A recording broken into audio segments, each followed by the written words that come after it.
अस्सलाम वालेकुम dear students. तो हमने नाइन्थ की बायोलॉजी स्टार्ट की थी और नाइन्थ की बायोलॉजी के अंदर आज हमारे पास बहुत ही इंटरेस्टिंग सा टॉपिक है जो कि बायोलॉजिकल प्रॉब्लम 1 है यूनिट नंबर 2 का, और इसको हम कहते हैं what is the cause of malaria. Biological problem 1 क्या था? What is the cause of malaria, malaria किस वजह से होता है।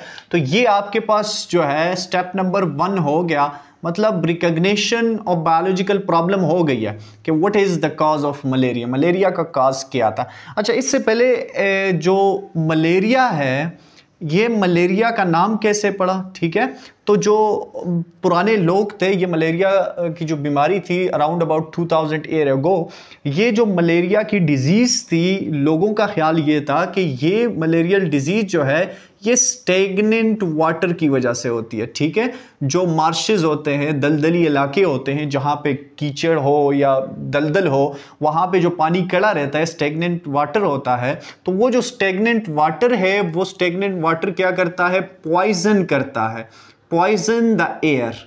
ठीक है, पॉइजन द एयर, वो एयर को पॉइजन करता है, जहरीला करता है, जिसकी वजह से वो एयर जो है वो जहरीली बन जाती है और उस वजह से मलेरिया हो जाता है। ठीक है, पॉइजन द एयर, और ये क्या करता है? Cause malaria. तो इसी वजह से इसका नाम भी पड़ा मलेरिया। जो मलेरिया है ये आपके पास दो लफ्ज़ों से मिलके बना हुआ है, दो टर्म्स हैं, एक है माला, ठीक है, और दूसरा एरिया है। तो माला का मतलब है बैड, ठीक है, बैड है, और यहाँ पे आपके पास जो एरिया है इसका मतलब क्या होगा? इसका मतलब है एयर।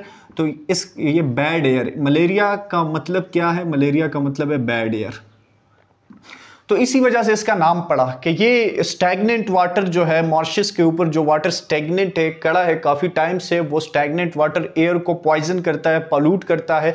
फिर जो लोग उस एयर को इनहेल करते हैं तो उसकी वजह से उनको मलेरिया हो जाता है। तो ये तो उन लोगों का ख्याल था, लेकिन इसके बारे में जो ऑब्जर्वेशन थी बच्चों, वो ऑब्जर्वेशन क्या है? एंशिएंट लोगों की ऑब्जर्वेशन क्या है? तो ये आपके पास ऑब्जर्वेशन आ गई है, मतलब स्टेप नंबर 1 आपके पास होगा ऑब्जर्वेशन का यहाँ पे। ठीक है, ऑब्जर्वेशन क्या है? सबसे पहली बात तो ऑब्जर्वेशन की ये थी कि उन्होंने ये देखा कि जिन लोगों को मलेरिया है, जिन लोगों को ये बीमारी होती है, उन लोगों को बार बार रिकरिंग अटैक्स आते हैं, उनको बार बार recurring attacks of chills and fevers, attacks of chills and fevers. ठीक है, एक तो आपके पास उनकी ऑब्जर्वेशन ये थी बच्चों कि जिन लोगों को ये बीमारी होती है उनको बार बार जो है वो सर्दी के, ठीक है, और बुखार के ये अटैक्स आते हैं। कभी उनका टेम्परेचर बहुत हाई होता है, कभी उनका टेम्परेचर लो हो जाता है। ठीक है, सडन चेंजेस होती है टेम्परेचर के अंदर, बाज़ दफ़ा गर्मी लगती है, उसका टेम्परेचर उनकी बॉडी का हाई हो जाता है, बाज़ दफ़ा उसको बहुत सर्दी लगती है। ठीक है, कपकपी तारी होती है उनको। ये एक ऑब्जर्वेशन थी उन लोगों की कि recurring attacks of chill and fever.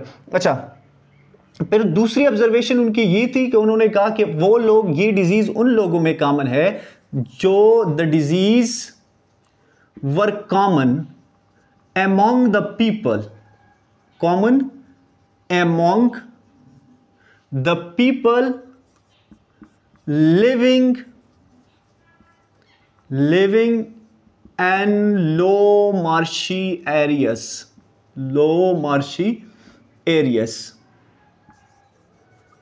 ठीक है बच्चों, फिर उन्होंने ये देखा कि जो दूसरी ऑब्जर्वेशन थी, दूसरी ऑब्जर्वेशन की ये थी कि जो लोग लो मार्शी एरिया के अंदर रहते हैं, मतलब जो कम सतह पे है और दलदली इलाका है, जहाँ पे कीचड़ है, दलदल है, उन एरिया के अंदर जो लोग रहते हैं तो वहाँ पे उन लोगों के अंदर मलेरिया ज़्यादा पाया जाता है, उन लोगों को ये बीमारी ज़्यादा है।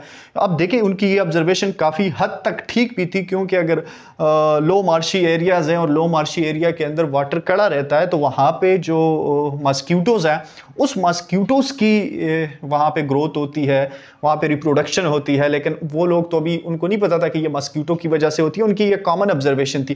पहली ऑब्जर्वेशन क्या थी कि जिसको ये मलेरिया की बीमारी है उसको अटैक्स आते हैं चिल्स एंड फीवर्स के। ठीक है, कपकपी तारी हो जाती है, कभी उसको बुखार होता है। उसके बाद उन्होंने कहा कि ये बीमारी, ये जो डिजीज़ है, ये उन लोगों में कॉमन है जो लो मार्शी एरिया में रहते हैं। ठीक है, उसके बाद जो तीसरी उनकी ऑब्जर्वेशन थी, दो ऑब्जर्वेशन ये हो गई है। अच्छा, जो तीसरी उनकी ऑब्जर्वेशन थी, तो तीसरी ऑब्जर्वेशन उनकी क्या थी बच्चों तीसरी ऑब्जर्वेशन उन्होंने ये देखा कि ये जो बीमारी है, पहले जो लोगों का ख्याल था कि ये स्टेगनेंट वाटर से होती है, तो उनका ये ख्याल उन्होंने फिर रद्द कर दिया कि द डिजीज does not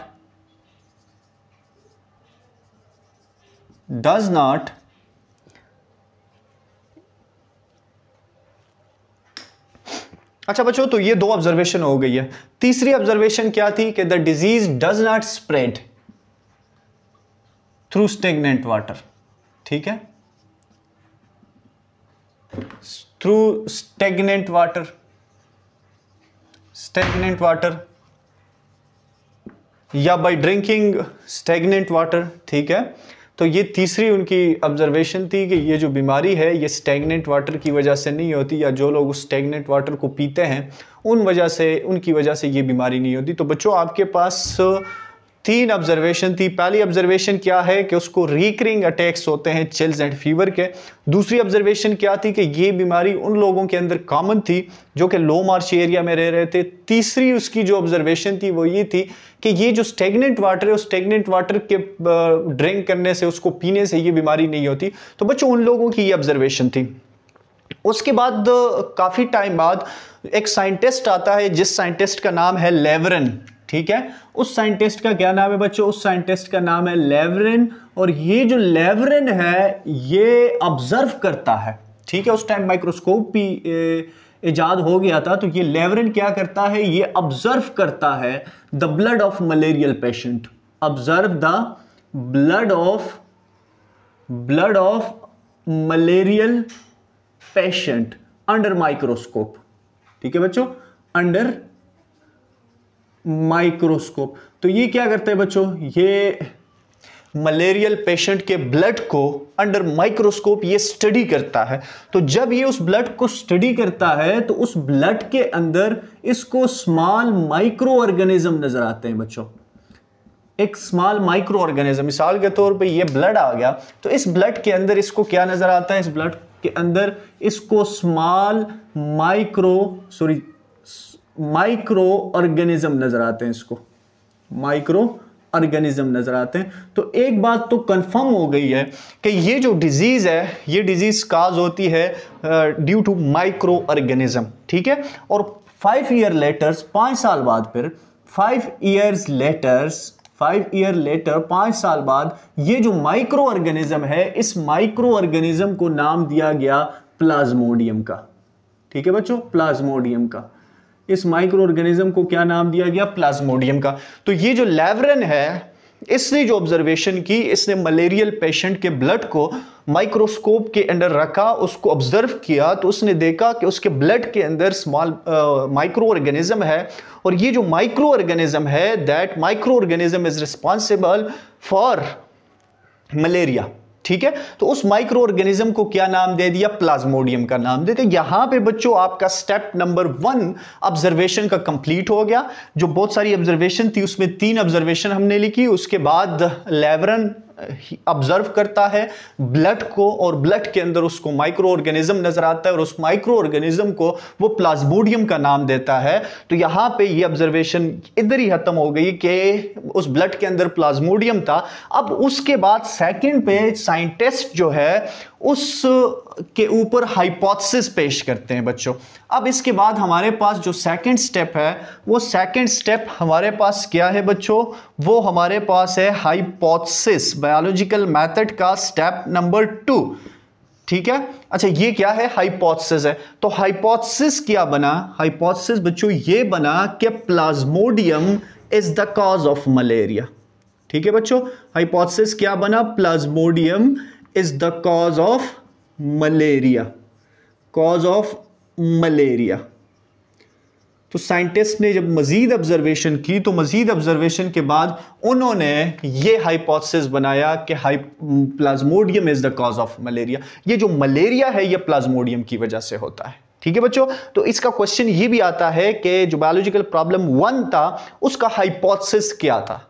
तो बायोलॉजिकल प्रॉब्लम 1 था what is the cause of malaria, तो इसका हाइपोथेसिस आपके पास बनता है Plasmodium is the cause of malaria. ठीक है बच्चों, अच्छा हाइपोथेसिस के बाद तीसरे नंबर पे बच्चों आपके पास जो डिडक्शन है वो डिडक्शन इससे कैसे बनेगा, तो डिडक्शन के लिए बच्चों आपने ध्यान में रखना है कि जो हाइपोथेसिस होता है उसको हम उसके स्टार्ट में हम एफ लगाते हैं। F Plasmodium is the cause of malaria, F Plasmodium is the cause of malaria, is the cause of malaria,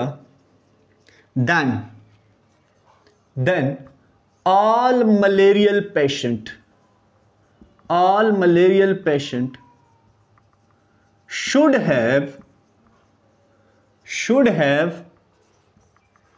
plasmodium and their blood,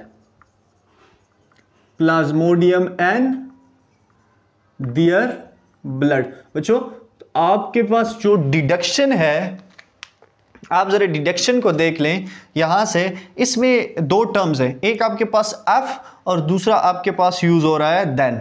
ठीक है, ये देखें, ये देन, ये डिडक्शन की पहचान भी है कि जब आप डिडक्शन लिखेंगे तो उसके स्टार्ट में एफ और सेंटर में देन आएगा। उस हाइपोथेसिस से पहले एफ, हाइपोथेसिस के बाद देन, फिर आगे आपने डिड्यूस करना होता है। अच्छा, F Plasmodium is the cause of malaria, अगर मलेरिया प्लाज्मोडियम की वजह से होता है देन फिर all the malarial patient should have Plasmodium in their blood, तो फिर जितने भी मलेरियल पेशेंट है उस मलेरियल पेशेंट के ब्लड में प्लाज्मोडियम होगा। ठीक है, तो अगर मलेरिया प्लाज्मोडियम की वजह से होता है तो फिर हर एक मलेरियल पेशेंट के ब्लड में क्या होगा, प्लाज्मोडियम होगा। अब इसको एक्सपेरिमेंटली जो है वो प्रूफ करना है कि वाकई ये ठीक है या नहीं। तो इसके बाद साइंटिस्ट ने क्या किया बच्चों, इसके बाद साइंटिस्ट ने जो है वो एक्सपेरिमेंट्स किए। ठीक है, और एक्सपेरिमेंट्स के अंदर क्या प्रूफ हुआ ये देखते हैं कि एक्सपेरिमेंट के अंदर क्या प्रूफ हुआ और इसका रिजल्ट हमारे पास क्या निकला बच्चों। तो उसके बाद नेक्स्ट स्टेप हमारे पास क्या है बच्चों, स्टेप नेक्स्ट हमारे पास है 4th नंबर पे, स्टेप हमारे पास है एक्सपेरिमेंट। एक्सपेरिमेंट, ठीक है बच्चों, स्टेप 4 हमारे पास क्या है, एक्सपेरिमेंट है। अच्छा, एक्सपेरिमेंट में उन्होंने क्या किया, उस हाइपोथेसिस को टेस्ट किया बार बार। ठीक है, उसके डिडक्शन को टेस्ट किया और उसमें उन्होंने क्या लिया, उसमें उन्होंने एक्सपेरिमेंट के अंदर दो ग्रुप बनाए। एक आपके पास था जिसको हम कहते हैं कंट्रोल ग्रुप। ठीक है, कंट्रोल ग्रुप, और कंट्रोल ग्रुप में उन्होंने क्या किया, ये आपको पता है बच्चों कि जो कंट्रोल ग्रुप है ये हेल्दी ग्रुप होता है। ठीक है, ये हेल्दी ग्रुप होता है, ये हेल्दी ग्रुप होता है। तो कंट्रोल ग्रुप के अंदर उन्होंने वो लोगों को लिया, दोज पीपल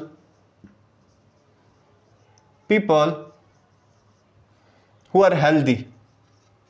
ठीक है, जो हेल्दी लोग थे वो हेल्दी लोगों को लिया। ठीक है, हेल्दी लोगों को लिया, और कितने लोगों को लिया, 100 पीपल्स को लिया। ठीक है बच्चों, इस 100 लोगों को लिया। और इसी तरह दूसरे नंबर पे उन्होंने क्या किया, जो दूसरा ग्रुप था वो एक्सपेरिमेंटल ग्रुप था। ये जो एक्सपेरिमेंटल ग्रुप है बच्चों ये हेल्दी ग्रुप नहीं होता। ठीक है, इसके ऊपर एक्सपेरिमेंट हम करते हैं और इसके अंदर वो हम चेक करते हैं कि वाकई इसके अंदर कोई मसला है या नहीं।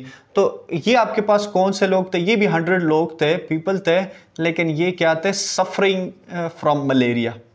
ठीक है, सफरिंग फ्रॉम मलेरिया, ये मलेरिया, इन 100 लोगों को एक्सपेरिमेंटल ग्रुप के अंदर जो 100 लोग थे इनको मलेरिया था। जो कंट्रोल ग्रुप था इसके अंदर जो 100 लोग थे वो हेल्दी लोग थे। ठीक है बच्चों, क्या किया कि इन दोनों के जो 100 लोग कंट्रोल ग्रुप के और 100 एक्सपेरिमेंटल ग्रुप के हैं, दोनों के ब्लड को चेक किया। ठीक है, तो जब ब्लड को चेक किया तो जो कंट्रोल ग्रुप है बच्चों उसके अंदर जितने भी 100 लोग थे उसके अंदर नो प्लाज्मोडियम था, नो प्लाज्मोडियम वर फाउंड। ठीक है बच्चों, no plasmodium were found in their blood, in their blood. बच्चों जो हेल्दी या कंट्रोल ग्रुप था उस कंट्रोल ग्रुप के 100 लोग जो थे जब उनके ब्लड को टेस्ट किया तो उस ब्लड के अंदर कोई प्लाज्मोडियम नहीं था। ठीक है बच्चों, फिर जब एक्सपेरिमेंटल ग्रुप के अंदर जो पीपल थे उनके ब्लड को टेस्ट किया तो उसमें क्या हुआ बच्चों के जो ऑल लोग थे उनके ब्लड के अंदर प्लाज्मोडियम पाया गया। Plasmodium were found in all 100 malarial patient, ठीक है। In the blood of all 100 malarial patient, जो 100 लोग थे एक्सपेरिमेंटल ग्रुप के अंदर, उनके ब्लड के अंदर बच्चों प्लाज्मोडियम को पाया गया, ठीक है बच्चों। फिर इसके बाद जो लास्ट आपके पास स्टेप था वो क्या था, वो लास्ट स्टेप आपके पास रिजल्ट था, और जो रिजल्ट था वो क्या था, Plasmodium is the cause of. Hypothesis true साबित हुआ कि जो मलेरिया है ये प्लाज्मोडियम की वजह से हुआ। इसके ऊपर एक्सपेरिमेंट किया गया, बार बार इसको प्रूफ किया गया, और बाद में जो रिजल्ट बना वो रिजल्ट आपके पास वही हाइपोथेसिस था कि Plasmodium is the cause of malaria, ठीक है बच्चों। Plasmodium is the cause of malaria. तो ये आपके पास जो बायोलॉजिकल प्रॉब्लम 1 था, उस बायोलॉजिकल प्रॉब्लम 1 का सॉल्यूशन निकल आया कि Plasmodium is the cause of malaria, ठीक है बच्चों। तो बायोलॉजिकल प्रॉब्लम 1 क्या था, what is the cause of malaria, उसका सॉल्यूशन क्या आया, Plasmodium is the cause of malaria, ठीक है बच्चों। तो ये हमारे पास आज का जो बायोलॉजिकल प्रॉब्लम 1 का टॉपिक था। उम्मीद है आप लोगों को समझ आ गया होगा। Thank you.